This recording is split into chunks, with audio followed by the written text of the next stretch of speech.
Hey, it's Krista with WTI. If you recently bought a super slim design laptop, you might have noticed it's missing something. An Ethernet port? Well, if that's the case, the TECKNET Ethernet adapter is going to be perfect to make sure that you can still connect your laptop directly to your modem when needed.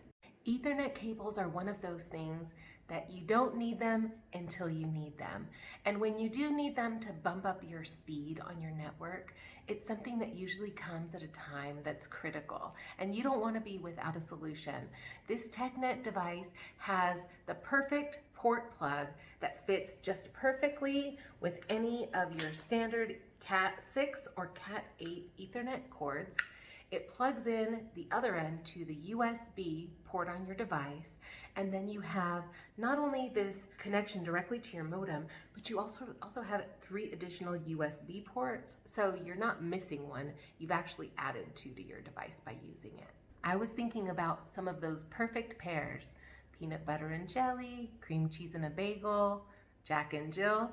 Well, the TECKNET Ethernet adapter and Cat 6 cable might just be the perfect pair, and that's my point of view.